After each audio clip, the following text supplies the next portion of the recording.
Hello again. So, last time talking about COVID, I talked about vaccines, and we mentioned how the definition of vaccine had changed during the course of the pandemic. And I argued is there is no my argument is there is no vaccine because I go by the old definition.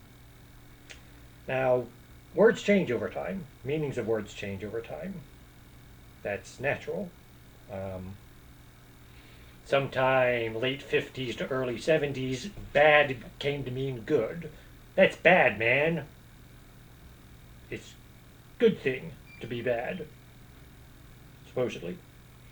Now, that's street slang. It took I don't know how many years to catch on before people started using bad as good.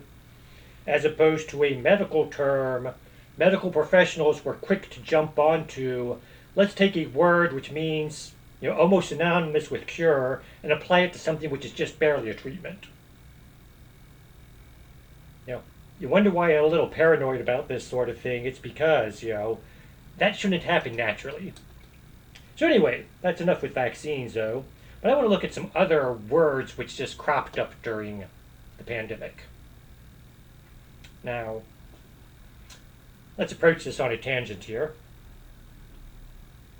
January 6, 2021,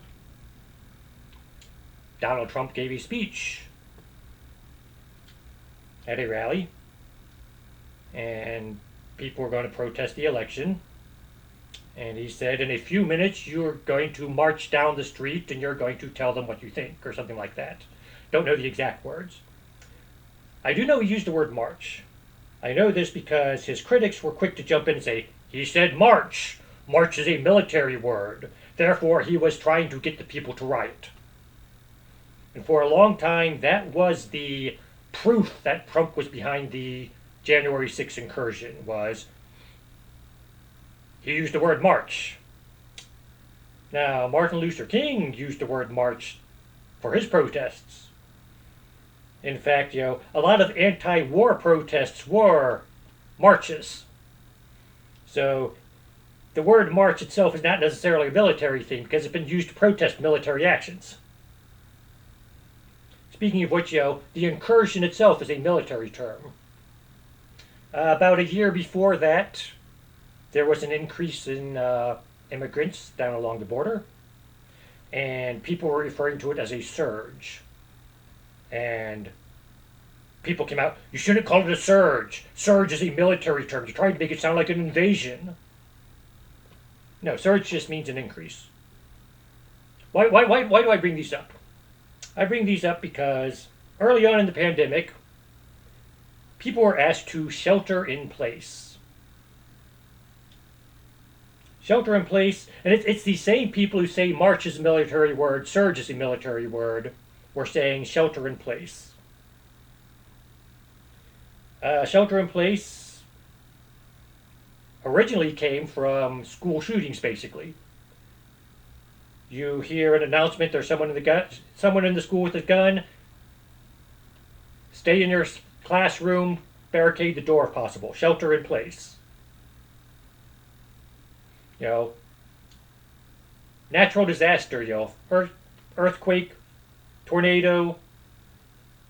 They don't say shelter in place. They say seek shelter. They say stay in your home. They don't say shelter in place. Shelter in place was specifically, this is a not military, but a dangerous person is on the loose type thing.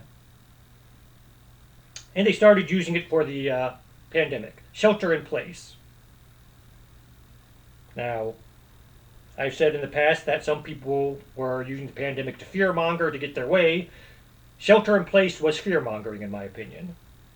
And again, these are the same people who are saying march and surge are military terms, but they're going to take this hostile shooter term and apply it to the pandemic. I always called it self-quarantine, but shelter in place came out. Now, people on the other end were calling it a lockdown, which is also a excessive term, although it's better justified than shelter in place, in my opinion. Here in the United States, there really weren't anything that could be considered a lockdown so much. New York might disagree. State by state, they had their own policies, and New York State based it on the fact that New York City is a very crowded area, and they took that policy and they applied it to the entire state. So people in smaller cities and rural areas were protesting because they had these New York City policies being applied to them when they really didn't apply. So they might say it was a lockdown. But the rest of us, we really can't justify calling it a lockdown here in the United States. Australian policies, they had there are videos coming from their quarantine camps, which it was a lockdown there.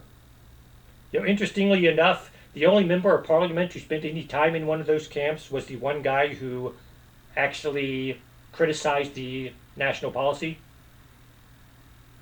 Could be a coincidence, but also could be payback for criticizing national policy. I don't know. We also had stories that came out of the Olympics. An athlete comes down with symptoms or tests positive. They were to go to a quarantine area, and some of these stories coming out of there, was pretty much like being in prison. So lockdown isn't entirely wrong. It's just for most of us in America to refer to it as lockdown. Yeah, we're being a little over the top. Like I said, I called it a self quarantine. We were asked to stay at home and not go around people, which is basically not 100% what a quarantine was, because we were still allowed to go to the store and stuff like that, but we were still expected to separate ourselves from other people. It sort of describes the quarantine, not quite entirely.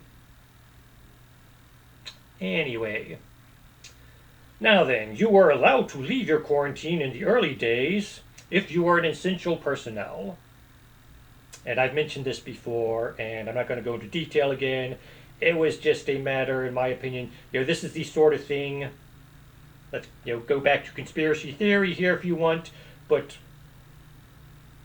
anytime someone wanted to take over the world or inflict a tyrannical state on their people, they started creating these classes of people who are essential, people who are common, people who are useless eaters, whatever you want to call them.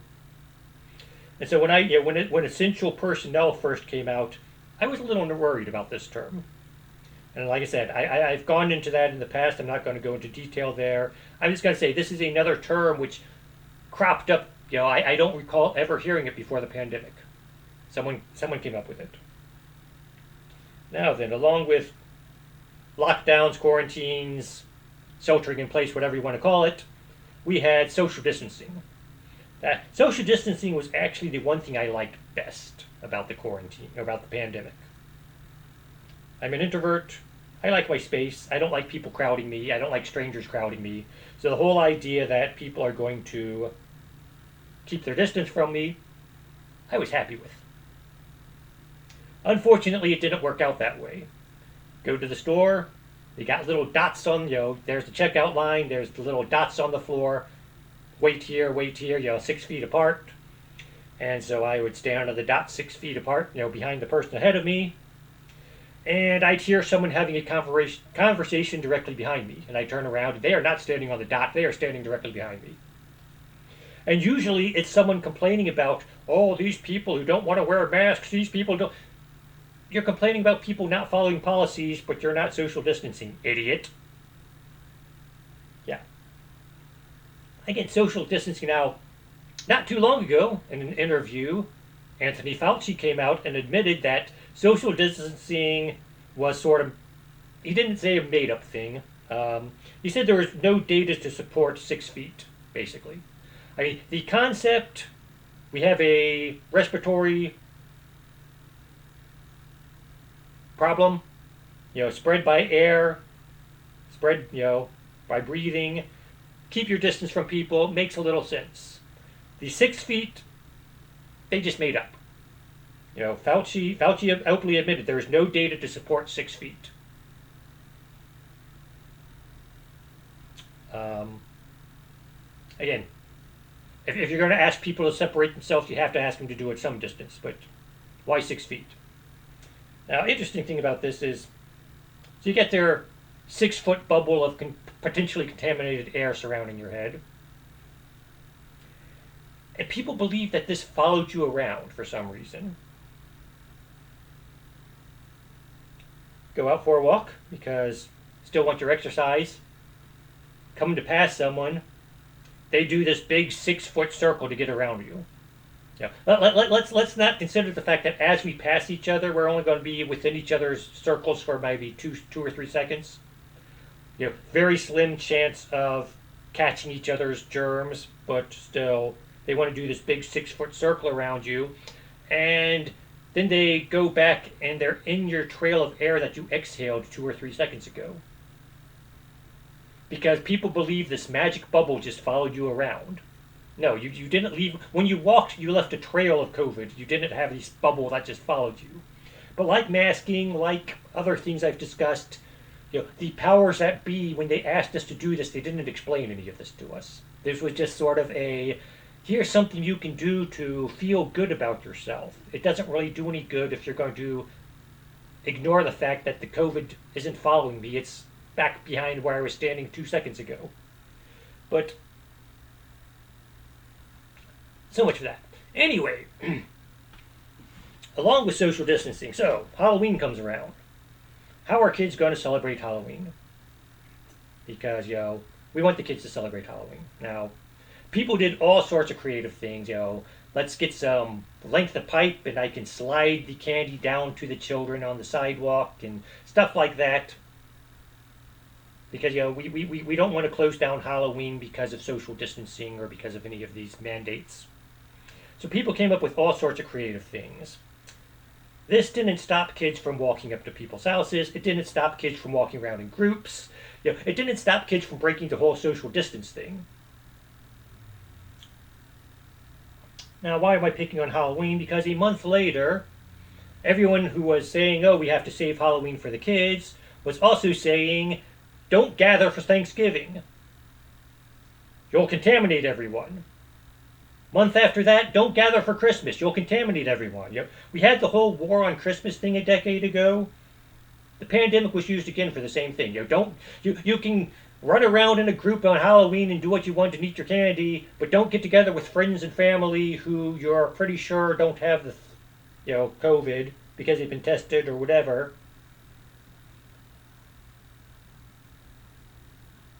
Because of self-quarantining and lockdowns and social distancing. Ignore the fact that, you've been tested, which is supposedly accurate. Ignore the fact that these are, people their health habits. We can't get together with them.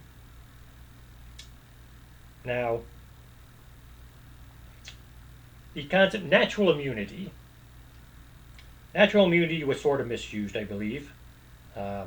This was the anti-pandemic mandate crowd using natural immunity. Natural immunity is basically you can't get a disease for some reason. There's that 1 in a million person who they can be exposed to it, they won't contract, they won't get it. The anti-pandemic mandate crowd was using it as, I get COVID, I should now be naturally immunized to it. They were calling it natural immunity. It's actually immunization they were actually referring to. Now,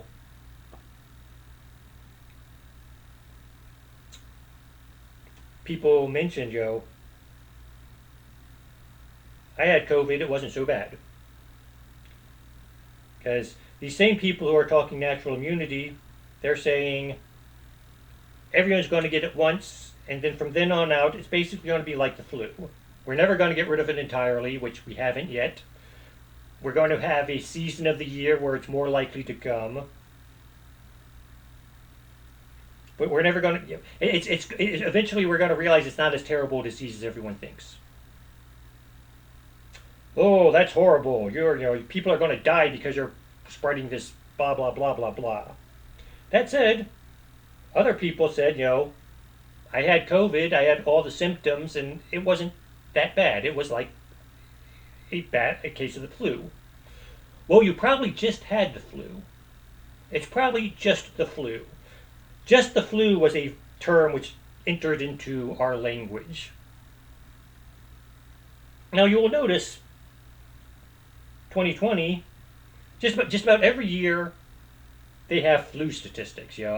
Flu season comes around, you're watching the news, and they tell you how many cases of the flu, how many people died from the flu, whatever. Much like they did almost daily with the pandemic and COVID, they used to do that. Maybe once a week the news would do this during flu season.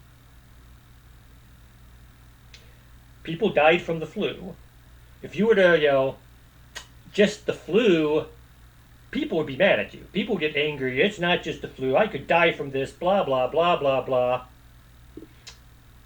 COVID comes around, got all the symptoms of COVID. Not that bad, though. It seemed minor. Well, it was probably just the flu. Suddenly the flu's not a bad thing. Because COVID's even worse, supposedly. Like I said, if you had a pre-existing condition, COVID could be bad. If you have a pre-existing condition, the flu can be bad. So just the flu was this strange term people made up to justify arguing that COVID is somehow the worst thing to ever happen to man. Let's talk down the people who say it's not so big. You didn't have COVID, you probably just had the flu. And of course, the last one, I only heard once. I'm surprised it didn't grow legs and continue.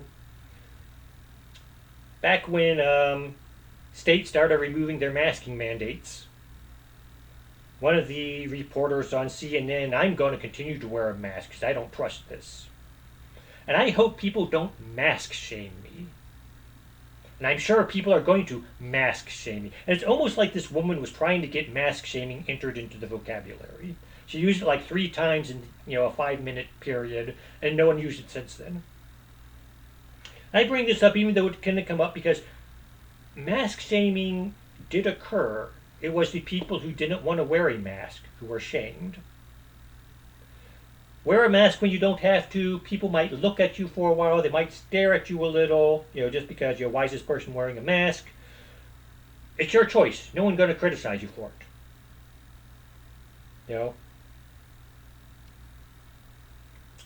Not wearing a mask, you're on your own property, you're hugging your kids, whatever, and someone looks in your window and you're not wearing a mask, you're a horrible, horrible, horrible person.